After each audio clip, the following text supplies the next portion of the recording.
नमस्कार, मैं संजीव चंदन। ये प्रोग्राम स्त्री काल और लाइव दैनिक और आप न्यूज टाइम्स पर एक साथ देख सकते हैं। जरा हटके का एक और एपिसोड। मेरे साथ हैं विवेक कुमार, वरिष्ठ पत्रकार, लाइव दैनिक के संपादकों में एक। आज सबकी निगाहें पटना पर हैं। पटना पर इसलिए हैं कि पटना में एक बैठक है और वह बैठक है बहुप्रतीक्षित बैठक महागठबंधन की। अभी हाल में तेजस्वी यादव मिलकर आए, राहुल गांधी से और खड़गे साहब से मीटिंग हुई। उसके बाद ये एक प्रस्तावित बैठक थी। 17 तारीख आज है, 17 तारीख की बैठक थी। 6 दल मिलने जा रहे हैं।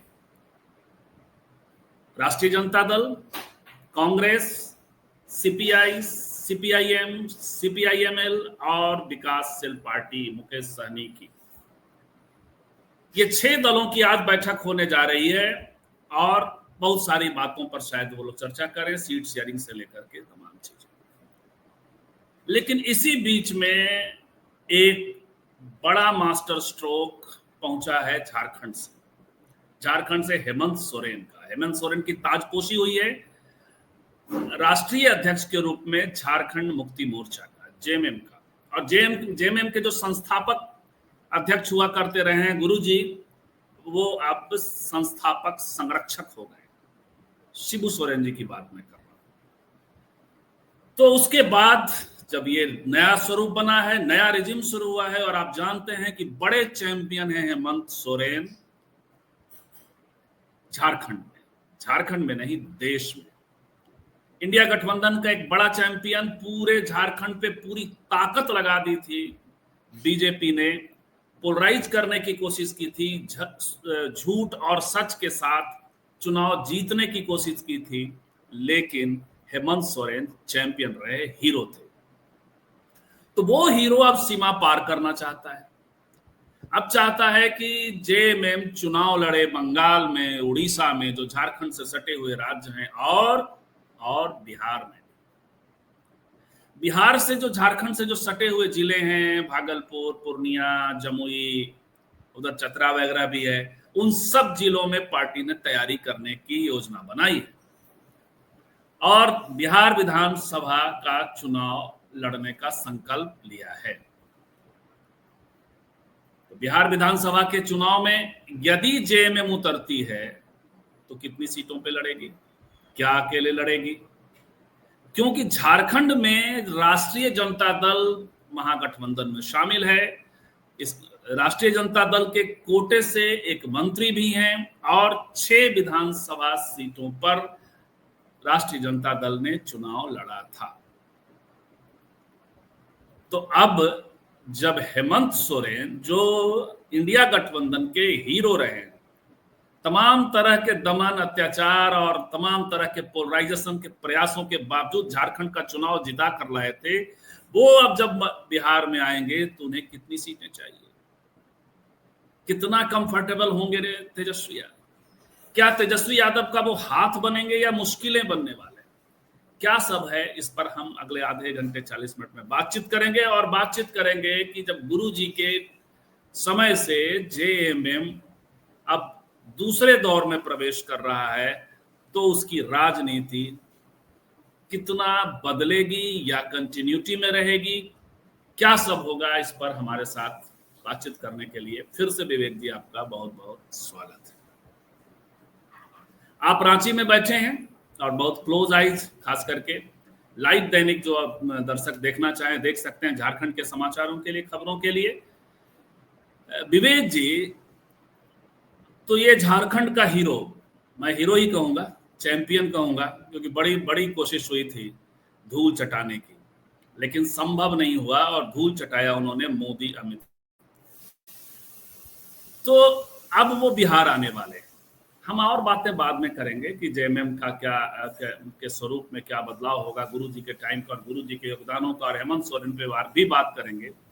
लेकिन फिलहाल ये बताइए कि क्या संकल्प लिया गया है चुनाव लड़ने का, खास करके बिहार में, और बिहार में इसका इम्पैक्ट फैक्टर आप क्या देखते हैं हेमंत जी? देखिए संजीव जी, बिहार हेमंत सोरेन ने जिस तरीके से जेएमएम का अध्यक्ष पद पर अपनी कह सकते हैं कि जिम्मेदारी ली है, या शिबू सोरेन से उनको विरासत में मिली है, या जिस भी वजह से मिली, लेकिन हेमंत सोरेन ने जो भाषण दिया, या हेमंत सोरेन की पार्टी की जो रणनीति है, वो रणनीति अब जेएमएम की वो पुरानी रणनीति नहीं है, क्योंकि जेएमएम को का जो मकसद था झारखंड अलग राज्य बनाने का, वो मकसद पूरा हो चुका है। अब जेएमएम सिर्फ झारखंड की राजनीति की बदौलत अपनी पार्टी को उतनी मजबूत नहीं बना सकती है जितनी कि दूसरी पार्टियां जैसे जेडीयू है, या दूसरी जो पार्टियां, वो अलग अलग राज्यों में कोशिश करती है। उनकी कहीं पर जीत होती है, कहीं हार होती है, लेकिन देश में उनको जाना जाता। तो हेमंत सोरेन भी अब सिर्फ झारखंड की सरहदों पर नजर न रख के अपने आसपास के जिलों में और अपने आसपास के राज्यों में, खास तौर से वैसे इलाकों में जहां पर आदिवासियों की आबादी है। और अब ये बात चुनाव में ये तय हो चुका है कि आदिवासी जो है, पूरे देश के आदिवासी हेमंत सोरेन को एक तरीके से अपना बड़ा नेता मान चुके हैं। जिस तरह से उनके साथ ईडी की कार्रवाई हुई, या फिर जिस तरह से उनको गिरफ्तार किया गया, वो तमाम चीजें आदिवासियों ने देखी। तो आदिवासियों के सबसे बड़ा नेता के तौर पर हेमंत सोरेन स्थापित हो चुके हैं। अब वो चाहते हैं कि छत्तीसगढ़, बंगाल, बिहार और उड़ीसा, ये जो आसपास के जो राज्य है, और उत्तर प्रदेश का भी एक दो जिला है जो कि झारखंड से सटा हुआ, वहां पर धीरे धीरे पकड़ बनाई जाए। अगर सीटें जीत नहीं सकते, कम से कम पार्टी का संगठन मजबूत हो, ताकि आने वाले दिनों में केंद्र में केंद्र की सियासत में उनकी पार्टी की पकड़ मजबूत हो। हार जीत का फैसला, आप जानते हैं कि प्रधानमंत्री नरेंद्र मोदी जिस तरह की सियासत करते हैं, हर छोटे बड़े समूह को लेकर वो अपनी रणनीति बनाते हैं, उनके बूथ लेवल तक के कार्यकर्ता है। तो हेमंत सोरेन ने भी अब नई तरह की राजनीति करने की ठानी है, और बिहार के बांका, पूर्णिया, भागलपुर, जमुई, ये इन जिलों में, और कम से कम बताया ये तो जा रहा है कि 12 सीटों पर चुनाव लड़ सकते हैं जेएमएम। 12 सीटों पर अगर जेएमएम ने दावा किया है, तो जाहिर सी बात है कि महागठबंधन के लिए एक बड़ी मुसीबत है कि 12 सीटें किसकी कटेगी, कौन ये होगा। तो ये एक बड़ी उसमें महत्वपूर्ण चीज है कि 12 सीटों पर जिस तरह से दावा किया जा रहा है, अभी शुरुआत हो रही है। तो शुरुआत होने की वजह से जो कह सकते हैं कि हेमंत सोरेन ने एक पासा तो फेंका है। उसके बाद बंगाल चुनाव, और बंगाल में संथाल की आबादी, आदिवासियों की आबादी अच्छी खासी है। और जिस तरह से जी। ममता बनर्जी वहां कमजोर होती जा रही है, और हेमंत सोरेन का असर है, तो ये एक पूरी रणनीति उनकी कह सकते हैं कि राष्ट्रव्यापी पार्टी बनने की है। दूसरी ओर आसाम में, बिहार, असम और गुजरात में भी उनकी पार्टी ने ऐलान किया है कि वहां पर असम में हिमंता बिस्वा शर्मा को चुनौती देंगे, और गुजरात में नरेंद्र भाई मोदी को, क्योंकि वहां पर भी आदिवासी आबादी है। तो कुछ सीटों पर असर तो है, और आदिवासी अगर एकजुट रहा है हेमंत सोरेन की वजह से, तो बड़ा असर हो सकता है। तो हमारे अब साथ इसके मनीष अब जी मनीष जी अभी जुड़ेंगे, जोड़ रहे हैं साकिब, टेक्निकली वो तो इसको कर रहे हैं। तो अब उसमें दो चीजें हैं जो हम लोग बात करेंगे अभी, कि एक तो नरेंद्र मोदी जी और बीजेपी और आरएसएस का आदिवासियों के बीच जो फैलने का सेटअप है, उसके बीच में हेमंत सोरेन जो कि आदिवासी नेता के तौर पे झारखंड के चुनाव में स्थापित हो चुके हैं, उनका आना नरेंद्र मोदी की राजनीति को कितना रोक पाएगा, एक सवाल तो मेरा ये है। उसके बाद बिहार वाले फैसले पे आएंगे।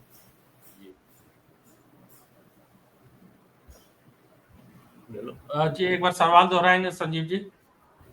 मैं ये कह रहा हूं कि बिहार, ये हेमंत सोरेन आदि आपने कहा, और मैं भी ये मानता हूं कि एक देशव्यापी नेता की तरह, आदिवासी नेता की तरह उभरे हैं। बीजेपी और आरएसएस का आदिवासियों के बीच में उनकी बड़ी पैठ बनती जा रही है। वैसे में कितनी बड़ी चुनौती खड़ी कर पाएंगे हेमंत सोरेन, बीजेपी और आरएसएस को रोक पाएंगे आदिवासियों के?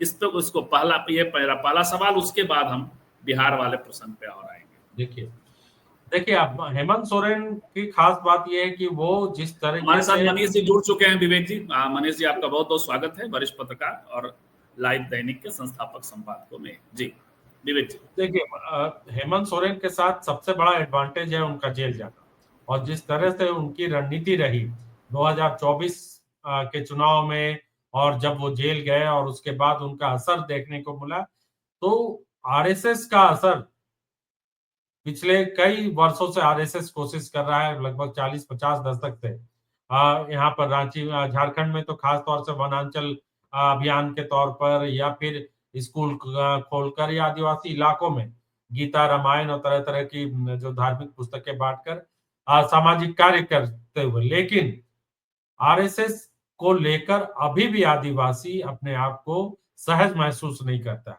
आदिवासी नेता बीजेपी के साथ जुड़ते हैं, लेकिन उनके जुड़ने की वजह आरएसएस की आइडियोलॉजी नहीं होती, बल्कि राजनीतिक नफा और नुकसान रहता है। इसमें कोई शक नहीं कि देखिए, बाबूलाल मरांडी भी आरएसएस की वजह, आरएसएस या बीजेपी से वो जुड़े, या अटल बिहारी वाजपेयी ने उनको प्रमोट किया, तो इसलिए प्रमोट किया क्योंकि शिबू सोरेन और झारखंड में आदिवासियों, बीजेपी को एक आदिवासी चेहरा चाहिए था। तो अभी भी बीजेपी के पास पूरे देश में आदिवासी नेता होने के बावजूद, मंत्री होने के बावजूद आदिवासी चेहरा नहीं है, क्योंकि आदिवासियों की सबसे बड़ी जो लड़ाई है पूरे देश में जल जंगल जमीन की लड़ाई है। और जल जंगल जमीन और बीजेपी, जो लोगों के मन में, आदिवासियों के मन में ये पूरी तरह से घर बैठी हुई ये बात है कि आदिवासी जो है, बीजेपी जो है वो कॉरपोरेट घराने की पार्टी है, अंबानी अडानी की पार्टी है, और जिसकी वजह से अब जंगल जमीन और जल तीनों को बड़ा नुकसान हुआ। ये बात आदिवासी, ज्यादातर आदिवासी ये मानते हैं, लगभग जी 99%। तो इसलिए ये तो निश्चित आदिवासी बीजेपी के साथ उतनी सहजता के साथ नजर नहीं आएगा। और हेमंत सोरेन भी अच्छी तरीके से जानते हैं कि अगर वो मेहनत अभी करे, शुरुआत अभी उनकी एक तरीके से राष्ट्रीय राजनीति में हो रही है, अगर वो अभी मेहनत करे और कल्पना सोरेन के को वो प्रोजेक्ट करे दूसरे राज्यों में, दूसरी जगहों पर जहां आदिवासी आबादी अच्छी खासी है, वहां पर उनको एडवांटेज मिल सकता है। बिल्कुल। एक और देखिए, ये कल्पना सोरेन फैक्टर भी बहुत मायने रखता है। बहुत एक गंभीर चेहरे के तौर पे और महिला छवि भी के तौर पे वो सामने आई लोकसभा चुनाव के दौरान। और हम लोगों ने कई बार बात की है, यहाँ लाइव दैनिक पे भी बात की है और इस त्रिकाल पे भी बात हुई है कि वो जो रामलीला मैदान की जो रैली थी, दो मुख्यमंत्री जेल में थे, और तो उस समय उन्होंने इस्तीफा दे दिया था, तो चलिए मुख्यमंत्री नहीं थे टेक्निकली, लेकिन दो मुख्यमंत्री और उनकी जगह उनके पत्नियां थी वहां पे, लेकिन कल्पना सोरेन चैंपियन कर रही थी। मनीष जी, 1% की आबादी है मात्र बिहार में, और 12 सीटों की दावेदारी। दो बातें, कितना व्यवहारिक होगा झारखंड का बिहार में आना, और दूसरा कि राष्ट्रीय जनता दल के लिए, तेजस्वी यादव के लिए ये हाथ बनने जा रहे हैं, साथ बनने जा रहे हैं, या मुश्किल बनने जा रहे हैं? महागठबंधन में दिक्कतें पैदा होंगी, अलग चुनाव लड़ गए तब क्या होगा? मनीष सर। देखिए सब्जी जी, मुझे नहीं लगता है कि झारखंड मुक्ति मोर्चा गठबंधन से अलग होकर चुनाव लड़ेगी। पहले जब भी झारखंड मुक्ति मोर्चा ने बिहार में, मतलब बिहार में के चुनाव में उसकी भागीदारी दी, तो हम कह सकते हैं कि गोटकटवा के ही हिसाब से उसकी भागीदारी थी। लेकिन झारखंड मुक्ति मोर्चा और आरजेडी दोनों में जो अंतर अभी दिख रहा है, वो आरजेडी में हम ये कह सकते हैं कि अभी आरजेडी झारखंड मुक्ति मोर्चा से थोड़ी सी पीछे राजनीति में, इसलिए क्योंकि अभी तेजस्वी यादव डिप्टी सीएम तक ही गए, हेमंत सोरेन मुख्यमंत्री हो गए, लगातार दूसरी बार मुख्यमंत्री होंगे, अब वो पार्टी के केंद्रीय अध्यक्ष भी हो गए हैं। तेजस्वी यादव की पार्टी के अभी भी लालू यादव ही अध्यक्ष है। लालू अभी भी तेजस्वी जो है वो तेजस्वी जो है लालू यादव के ही छत्र छाया में है। झारखंड मुक्ति मोर्चा अपने तौर पे अगर हम देखें तो वो लगातार बढ़ती हुई जा रही है, मतलब उसका अभी जो कह सकते हैं वो पिक पे है अभी झारखंड मुक्ति मोर्चा। अब इससे ऊपर जाएगी या नहीं जाएगी वो तो आने वाले समय में पता चलेगा, लेकिन अभी पिक पे है झारखंड मुक्ति मोर्चा।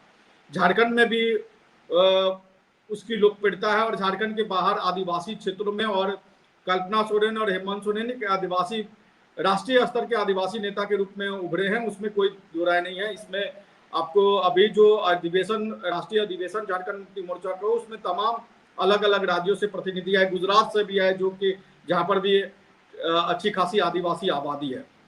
रही बात बिहार की, तो बिहार में आपने कहा कि 1% की आबादी है, बात सही है, लेकिन इस बार झारखंड मुक्ति मोर्चा जो है वो बिहार में चुनाव लड़ेगी, ये बात भी सही है, एकदम 100% सही है कि वो लड़ेगी। कितने सीटों पे लड़ेगी ये तो गठबंधन के अंदर तय होगा कि कितने सीटों की, सीट की कुर्बानी कांग्रेस और आरजेडी दोनों को देनी होगी। जैसे बांका में कटोरिया सीट, तो कटोरिया में वहां पर जो है वो आरजेडी के विधायक हुआ करती थी, आदिवासी नेता है, तो वो सीट या तो उनको झारखंड मुक्ति मोर्चा के बैनर पे लड़ना होगा, सिंबल पे, वहां पे कटोरिया में जो है वो आदिवासी वोटर बहुत ज्यादा है, या फिर जो है वो सीट झारखंड मुक्ति मोर्चा को देनी होगी।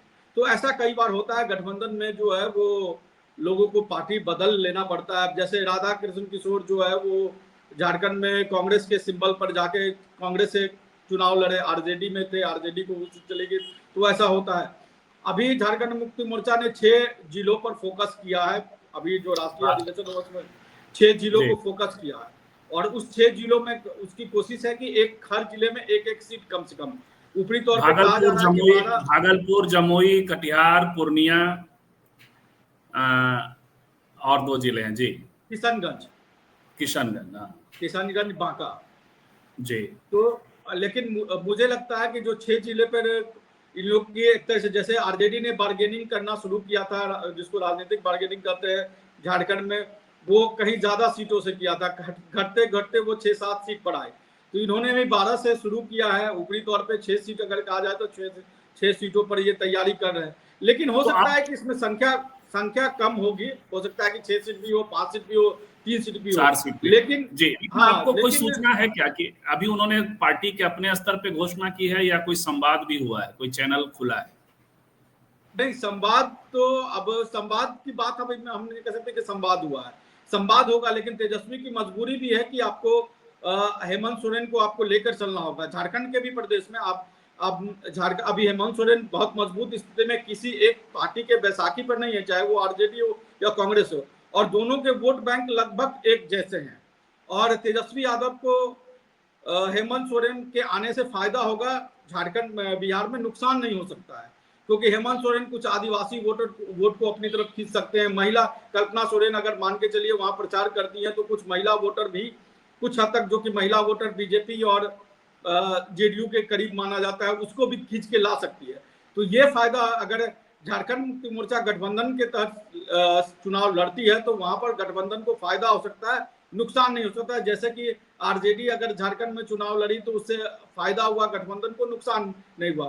तेजस्वी यादव झारखंड मुक्ति मोर्चा के भी उम्मीदवार के प्रचार में गए, कांग्रेस के उम्मीदवार के भी गए अपने में, ठीक इसी तरीके से होगा।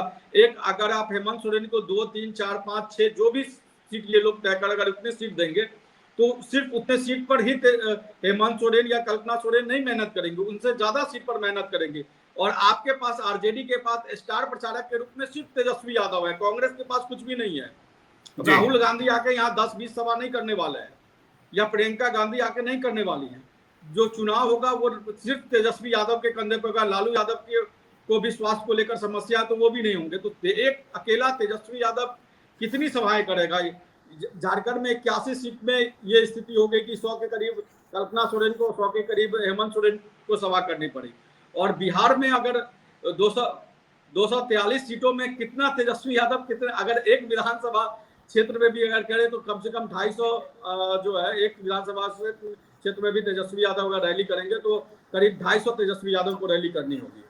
लेकिन सिर्फ रैलियां करने से, हालांकि एक ये जो कल्पना सोरेन है, वो एक, आप सही कह रहे हैं कि महिला छवि के तौर पे और उनका एक असर गिरेगा। लेकिन अब 2 सवाल आप दोनों से, पहले आपसे मनीष जी और फिर विवेक जी बताएंगे उस पे, कि गुरु जी के साथ आरजेडी का खट्टा मीठा रिश्ता रहा है, और लालू प्रसाद जी ने कहा था कभी कि लाश पर झारखंड बनेगा, झारखंड बन गया। तो ज्यादा यदि हेमंत सोरेन प्रोएक्टिव हुए तो क्या ये लोग काउंटर में क्योंकि बीजेपी को तो नुकसान हो सकता है ज्यादा इस पर बात करें तो, लेकिन जदयू इसको को सुविधा है कि वो इस मसले को उठा सके। तो क्या ये काउंटर प्रोडक्टिव नहीं होगा मनीष सर? ये दोनों एक बार फिर से सवाल दोहरा देंगे, एक बार फिर से। ये दोनों ज्यादा सक्रिय होते हैं तो जेएमएम के साथ, गुरुजी के साथ, ये जो छवि है एक लाश पर बनेगा झारखंड आदि इत्यादि, तो ये जो विरोधी लोग हैं वो इसको तो उठा सकते हैं कि इन्होंने देश राज्य बांटा था कभी। ये तो उसका नहीं होगा क्या, मैं ये पूछना इसके काउंटर पार्ट का झारखंड में नुकसान हो सकता था, बिहार में क्या नुकसान होगा? झारखंड में या बीजेपी के लोग कहते हैं ना कि भाई यहाँ तो लोग इनके साथ मिलकर सरकार चला रहे हैं, जो कह रहे थे कि झारखंड जो है वो मेरी लाश पे बने। लेकिन ये गुरुजी वो हैं जिन्होंने बिहार बंटवा दिया, ये भी तो हो सकता है। नहीं, मुझे नहीं लगता कि इसमें जो है वो इसका कोई फर्क पड़ेगा, क्योंकि ये अब पुरानी बात हो गई है और राजनीति में ऐसा होता है कभी किसी के साथ। अभी जो तेजस्वी यादव और हेमंत सोरेन की जो बॉन्डिंग है उसको भी हमें देखना होगा। आप देखिए कि जब राहुल गांधी का कार्यक्रम हुआ था झारखंड में, तो राहुल उस समय लोकसभा चुनाव के दौरान जो है वो हेमंत सोरेन जेल में तो राहुल गांधी के ठीक बगल में कल्पना सोरेन बैठती थी। तो आपको ये बॉन्डिंग भी देखना पड़ेगा, कल्पना सोरेन, तेजस्वी यादव, हेमंत सोरेन, कल्पना, ये जो बना हुआ है एक तरीके कह सकते हैं कि युवा चेहरा, उस युवा चेहरे में कल्पना सोरेन, चूंकि अभी हम कह सकते हैं कि राजनीति में सबसे खासतौर पे मुझे लगता है कि सबसे ज्यादा उनकी डिमांड झारखंड में तो थी, और जब बिहार के चुनाव में जाएंगे तो इनके पास महिला फिगर के रूप में कोई नहीं है। मीसा भारती ना उतने चुनाव प्रचार करेंगी, ना मीसा भारती को लेकर कोई तेजस्वी यादव चाहते हैं कि वो इतना प्रचार करे, इतना सक्रिय, उनके भाषण में भी वो आकर्षण नहीं होता, बात नहीं है, बिल्कुल हाँ वो बात नहीं है। लेकिन तो जी कल्पना सोरेन के भाषण में बातें हैं, कल्पना सोरेन के भाषण में वो बातें हैं, उसका फायदा होगा। और मुझे लगता है कि वो जो आपसी तालमेल है इन लोगों का बेहतर है जब सीट की तरफ, क्योंकि अभी तो जो बातचीत कांग्रेस और आरजेडी के बीच में, उसमें झारखंड मुक्ति मोर्चा अभी तक कहीं दिखी नहीं है कि झारखंड मुक्ति मोर्चा की भी बात हो, लेफ्ट की बातें हो रही हैं। अभी इन्होंने अपने पार्टी की तरफ से एक प्रस्ताव रखा है कि भाई हम लोग लड़ेंगे। अब ये प्रस्ताव मुझे लगता है कि हेमंत सोरेन विदेश यात्रा पे जा रहे हैं, विदेश यात्रा से जब लौटेंगे उसके बाद कहीं ना कहीं जब बैठक होगी तो वो कांग्रेस और आरजेडी दोनों को हेमंत सोरेन अपने तौर पे कहेंगे। और मुझे नहीं लगता है कि थोड़ी बहुत रस्साकसी हो सकती है इस चीज में, क्योंकि अभी तक तो झारखंड मुक्ति मोर्चा बिहार में एक साथ मिलकर चुनाव लड़ी नहीं है कभी, ऐसा पहली बार होगा अगर चुनाव लड़ेगी तो। थोड़ी सी खींचतान होगी और थोड़ी थोड़ी कुर्बानी सबको देनी होगी, जैसा कि झारखंड में देना पड़ा। और हो सकता है कि आज जो बैठक हो रही है महागठबंधन की बिहार में, उसमें चूंकि खबर तो आ ही चुकी है, तो इस पर थोड़ी सी चर्चा लेफ्ट के लोग और तमाम लोग जो आज बैठ रहे हैं, 6 दल बैठ रहे हैं, तो वो आपस में बातचीत जरूर करेंगे। लेकिन विवेक जी, लालू इन लोग की पूरी तैयारी है। कल कहा जा रहा है कि अचानक से बीजेपी के लोग पहुंचे नीतीश जी के घर पे और एक डॉक्यूमेंट्री देखा गया। वो डॉक्यूमेंट्री है जंगल राज का, जंगल राज बनाम सुशासन, और वो जारी किया जाना है। तो गुरुजी के बारे में मेरी राय ये नहीं है, लेकिन आम जो धारणा बीजेपी और दूसरे लोगों ने बना दी है, सबसे एक ऐसा मुख्यमंत्री जिसने झारखंड का पितामह है, लेकिन वो बहुत दिनों तक मुख्यमंत्री भी नहीं रह पाया, और भ्रष्टाचार के आरोप। तो एक तो करेला स्वयं करवा था, दूसरा वो नीम पर का हो, एक कहावत है।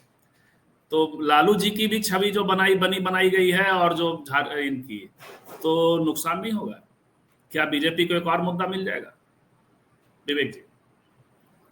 सोरेन पर जी, शिबू सोरेन पर बीजेपी हमला नहीं करेगी, ये बात तो करेगी भी, तो बहुत उस तरह से नहीं जिस तरीके से लालू यादव, क्योंकि अगर शिबू सोरेन पर हमला होता है तो आदिवासियों पर हमला होता है और इसका असर झारखंड में ज्यादा पड़ेगा। तो इसलिए मुझे नहीं लगता, और झारखंड में भी शिबू सोरेन पर अटैक होता रहा है, लेकिन वो बस 1 घंटे के भाषण में 1-2 शब्द या एक वाक्य के तौर पर शिबू सोरेन पर हमला हो गया या परिवारवाद का आरोप लगा दिया। लेकिन शिबू सोरेन के ऊपर करप्शन का चार्ज या इस तरह का जो चार्ज है, राजनीतिक तौर से बीजेपी अगर लगाती हो तो बड़ी भूल हो जाएगी, क्योंकि शिबू सोरेन की भले ही अभी राजनीतिक सक्रियता नहीं हो, लेकिन उम्र जिस हिसाब से और उनकी जो लेगेसी है, उस लेगेसी से टकराने की जुर्रत जो बीजेपी अगर करती है, तो उसको बीजेपी के लिए और जो झारखंड में सत्ता का बड़ा नुकसान हो सकता है। न सिर्फ झारखंड में, बल्कि आसपास के 2-3 राज्यों में, खासतौर से उड़ीसा और बंगाल में भी शिबू सोरेन को, और यहाँ तक कि असम में भी, क्योंकि असम में भी जो टी ट्राइब है वो शिबू सोरेन को अपना नेता मानते हैं। और अभी अभी बता दें कि यहाँ पर कुछ दिन पहले जब एक मुड़मा मेला लगता है झारखंड में, बहुत बड़ा मेला होता है संथालों का, उस मेला में उड़ीसा, असम से हजारों की संख्या में लोग पहुंचे थे, संथाल आदिवासी और जो आदिवासी होते। तो ये शिबू सोरेन पर डायरेक्ट अटैक करने का नहीं अगर तो बीजेपी नहीं करेगी विवेक जी, बीजेपी नहीं करेगी, नरेंद्र मोदी और अमित शाह नहीं करेंगे, लेकिन सहस्त्रमुख मामला है, कई दल हैं, तो इसको ये उठाया जा सकता है। देखिए, अब जो है खास तौर से 2 चीज इसे यहाँ देखने के लिए है। तो बिहार को ये जिस तरीके से बिहार को ये माना जाता है कि बिहार के लोग ये मानते हैं कि झारखंड अलग हो गया तो नुकसान हो गया, अब वो दौर खत्म हो गया। अब नहीं नहीं बिहार के लोग हाँ, वो मनीष जी से मैं सहमत हूँ, लेकिन ये जो करप्ट वाली छवि है, वो जो सांसद खरीद वाली छवि है, मैं उसकी वो बात बहुत ज्यादा, देखिए बहुत ज्यादा, क्योंकि सरकारें किस तरीके से बनती है और किस तरह के सांसद खरीदे जाते हैं, और तोड़-फोड़ की राजनीति हाल के दिनों में हमने राज्यों में देखा किस तरीके से, चाहे वो हिमाचल प्रदेश हो, मध्य प्रदेश हो और दूसरे राज्यों, वहां किस तरह से सरकारें बनी, गिराई गई, बीजेपी किस तरह सत्ता में आई। तो आम लोग के लिए ये अब कोई बड़ी बात नहीं है, और इसको लेकर वोट जो है वो टर्नआउट नहीं होता। वोट अब टर्नआउट हो रहा है आपका समुदाय, आपकी जाति, आपका धर्म, ये 3-4 चीजों पर फैक्टर कर रहा है। अब जैसे जमुई का लीजिए, जमुई में अगर 1-1.25 लाख आबादी अगर आदिवासियों की है और वो एकजुट हो जाता है जिसमें, तो वो किसी भी तरह से विधानसभा चुनाव में 1-2 सीटों पर किसी की भी सरकार किसी को भी विधायक बना सकता है और किसी को हरा सकता है। तो ये जो गेम चल रहा है अभी इस देश में, कि अगर समुदाय विशेष, चाहे वो किसी धर्म, जाति, किसी का भी हो, और महिलाएं अगर एकजुट हो जा रही है किसी एक पक्ष में, तो बड़ी दिक्कत हो रही है। तो ये एक जो नया बदलाव आया है, उससे करप्शन, आप देखिए करप्शन का चार्जेस लगने के बावजूद बड़े बड़े नेता जीतते रहे हैं, जिनको ऊपर बड़े बिल्कुल। बड़े आरोप लगते रहे। तो ये बहुत ज्यादा उस पर और लालू जी खासतौर को से भी आप बहुत डैमेज नहीं कर पाए हैं, यदि आप ये रहा है तो। मनीष जी, यही सवाल आपसे पहले इस पर छोटी टिप्पणी करते हुए अगला सवाल और ले लीजिए कि कांग्रेस की जो भूमिका थी लोकसभा में, हम आप ही लोगों से और आप ही लोगों का मुहावरा अक्सर हम बोलते हैं कि वो बड़े पत्थर की तरह वहाँ वो बहुत इनएक्टिव थी, बहुत उस तरह से चुनाव नहीं लड़ी, और हेमंत सोरेन ने, सॉरी, झारखंड विधानसभा वाले में, यहाँ कैसे देख रहे हैं बिहार में आपको कैसे? और एक सवाल भी इधर आया है कि कन्हैया कुमार आपको स्टार प्रचारक नहीं दिखाई पड़ रहे हैं क्या?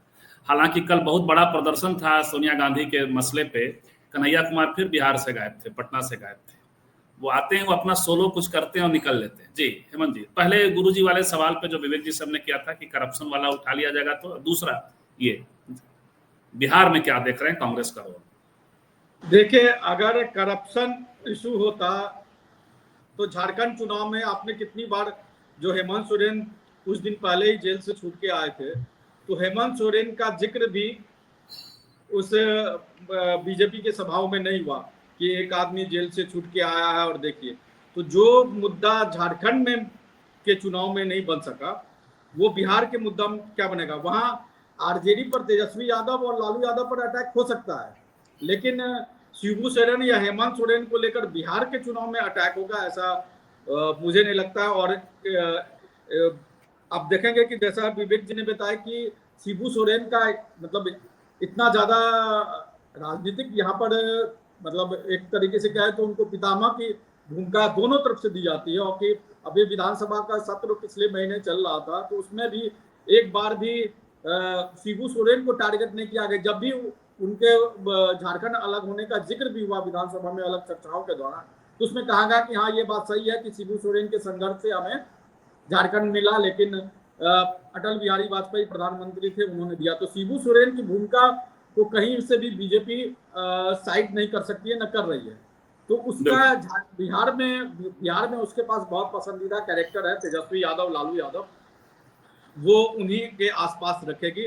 रही बात जो आपने कांग्रेस की कही, तो मुझे ऐसा लगता है कि जो जो कन्हैया कुमार का जो दौरा हुआ पिछले दिनों, पलायन यात्रा बिहार में की, जिस तरीके से उनकी भूमिका बिहार में बढ़ाई गई, तो मुझे लगता है कि ये भी एक पॉलिटिकल बार्गेनिंग कांग्रेस की तरफ से की जा रही है। और आप देखेंगे कि अभी कुछ दिन पहले जो कि कांग्रेस की के अलग अलग नेता डिमांड कर रहे थे कि मुख्यमंत्री जो है वो चुनाव के बाद तय होगा। मुख्यमंत्री कांग्रेस का एक नेता ने तो कह दिया कि कांग्रेस गोपालगंज के थे कि कांग्रेस का मुख्यमंत्री होगा चुनाव के बाद। तो उसको एक तरीके का है तो उसको पद से हटा दिया गया। तो कांग्रेस ये नहीं चाहती है कि खटपट हो, ये बार्गेनिंग मुझे लगता है कि ये प्रेशर, क्योंकि जो कहा जाता है कि पिछली बार कांग्रेस शायद 70 सीटों पर शायद चुनाव लड़ी थी, जहां तक मुझे अभी ध्यान में आ रहा है 70 याद से। तो इस बार कहा जा रहा है कि उससे, क्योंकि कांग्रेस का स्ट्राइक रेट बहुत खराब था, उससे अच्छा स्ट्राइक रेट लेफ्ट का था। तो आरजेडी चाहती है कि अगर हम लेफ्ट की सीटें बढ़ा देंगे, या लेफ्ट अपने जितनी पिछली बार सीटें मिली थी, लेफ्ट का प्रदर्शन ज्यादा बेहतर रहता है, स्ट्राइक रेट ज्यादा रहता है। कांग्रेस का स्ट्राइक रेट कम रहता है, कम था पिछले चुनाव में। और पिछले चुनाव में माना भी जाता है कि कांग्रेस ने टिकट का चयन बहुत गलत किया, ऐसी सीट कांग्रेस को दे दी गई जो कांग्रेस सही तरीके से लड़ नहीं पाई, और कांग्रेस के वजह से ही तेजस्वी यादव मुख्यमंत्री नहीं बने। कांग्रेस ने 70 सीटें तो ले ली, लेकिन उसके पास कैंडिडेट नहीं। इस बार आरजेडी चाह रही है कि कांग्रेस अपने सीटों में कमी करे। अब जैसे मान के चलिए कि कुछ सीटें हो सकता है कि लेफ्ट का, क्योंकि लेफ्ट का स्ट्राइक रेट ज्यादा हो तो लेफ्ट की 2-4 सीटें बढ़नी हो, या तेजस्वी अपनी सीटें कुछ बनानी चाह रहे हो, या अब अगर झारखंड मुक्ति मोर्चा साथ में आती है तो झारखंड मुक्ति मोर्चा के लिए 2, 3, 4, 5 जो भी उन्होंने सीट सोच रखी होगी उतनी सीट देनी। तो वो कांग्रेस के कोटा से वो चाहेंगे कि कांग्रेस का अगर 10 सीट घटाना हो तो कांग्रेस का घटे, कांग्रेस का कम से कम 8 सीट घटे, 2 सीट इधर घट जाए, उस तरीके से। तो ये कांग्रेस उस अभी हम लोग को सीटों की जानकारी नहीं है कि कौन सी सीटें मांगेंगे ये, लेकिन क्या उसमें कांग्रेस की सीटें होंगी या आरजेडी की, कोई अनुमान आप बता सकते हैं? नहीं, अभी तो सीटों की मुझे भी पुख्ता तौर पे अभी अभी नहीं देखा है, बिल्कुल, क्योंकि बात ही नहीं हुई तो क्या देखेंगे। जी बिल्कुल। हाँ, जी, अभी ये चीजें बहुत शुरुआती हैं। अभी तो ये लोग एक तरीके से उन्होंने अभी इच्छा जाहिर की कि हम लड़ेंगे। इच्छा क्या जाहिर की, कह दिया कि हम चुनाव लड़ेंगे, और इसमें कोई दो राय नहीं है कि इस बार झारखंड मुक्ति मोर्चा बिहार में चुनाव नहीं है, चाहे वो अकेले रहे। और इस बार वो वोट कटुए की भूमिका भी नहीं रहेगी। और मैं पूरी तरह से मैं आश्वस्त हूँ कि झारखंड मुक्ति मोर्चा गठबंधन के तहत ही, भले उसमें खींचतान जो भी हो, अब झारखंड में भी चुनाव हुआ था तो आरजेडी और जेएमएम कांग्रेस में खींचतान हुआ, लेकिन लड़े तो सब एक साथ ही। 1-2 सीटों पर फ्रेंडली फाइट भी हुआ। तो हो सकता है कि ऐसी स्थिति वहां भी हो जाए, लेकिन लड़ेगी झारखंड मुक्ति मोर्चा गठबंधन के तहत, ये बात भी सही है। 2 सीट पर लड़े या 4 सीट पर लगे, 5 सीट पर 6 सीट जो भी लड़े। और जो कांग्रेस की तरफ से कन्हैया कुमार को का जो इस्तेमाल किया जा रहा है, मुझे लग रहा है कि वो कांग्रेस एक तरीके से आरजेडी पर प्रेशर दे रही है।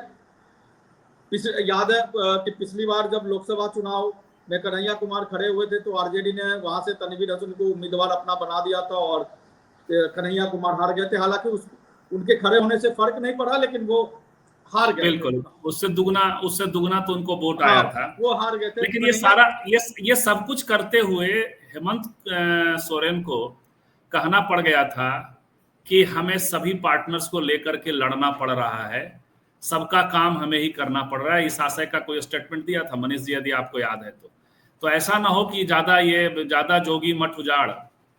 नहीं, अभी जब 2 दिन पहले जो जेएमएम का राष्ट्रीय अधिवेशन हुआ है, उसमें जो राष्ट्र केंद्रीय अध्यक्ष बनने के बाद जो हेमंत सोरेन ने जो भाषण दिया, उसमें भी उन्होंने ये इस तरह की बातें कही कि भाई पिछली बार हमारी सरकार 2019 में बनी थी, गठबंधन में हमारी सरकार बनी, उसमें कुछ गड़बड़ हो गया था,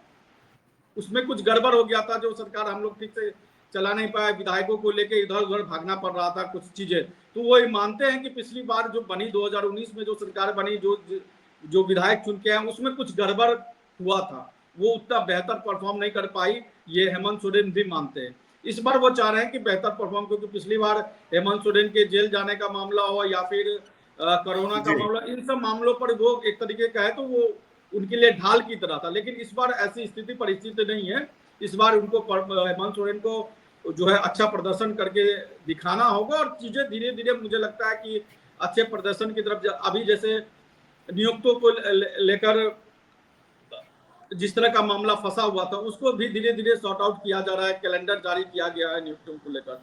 तो ये चीजें धीरे धीरे फिल्टर होकर चीजें हो रही हैं और हमें लगता है कि अगर गठबंधन के तहत हेमंत सोरेन चुनाव लड़ेंगे तो इससे गठबंधन को फायदा ही होगा, भले ही 10,000 वोट का ही फायदा हो, लेकिन गठबंधन को फायदा होने वाला है। उससे हेमंत सोरेन, कल्पना सोरेन नुकसान करने वाले अभी के नहीं। लेकिन है बड़ा प्रीमैच्योर मामला, क्योंकि कोई प्रस्ताव भी नहीं गया है कौन सी सीटें हैं, लेकिन हरि अनंत हरि कथा अनंता, बहुत सारे इतने सारे वो जो घालमेल है उसी इलाके में है।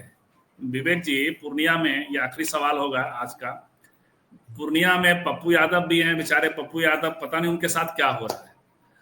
वो फुटबॉल बनाए जा रहे हैं तो वो क्या करेंगे, ऊपर से हेमंत सोरेन आ रहे हैं। अभी जो है मुकेश सहनी बहुत सेटल्ड सवाल नहीं है, अभी भी वहाँ बहुत सारी बातें हैं और उनके बारे में हालांकि वो कल भी उन्होंने कहा, और 40 सीटों पर उनकी दावेदारी है। पशुपति पारस अभी भी वेटिंग लिस्ट में है, तो भीड़ बढ़ती जा रही है। वैसे में हेमंत जी की ये जो दावेदारी है और हेमंत जी का कांग्रेस वाला अनुभव, इन सब पर आपकी एक छोटी टिप्पणी। देखिए, अभी एक और चीज जो जिसको भी हम लोग ज्यादा चर्चा नहीं कर रहे, वो बीजेपी और जेडीयू की लड़ाई, वो अभी सामने नहीं आई है।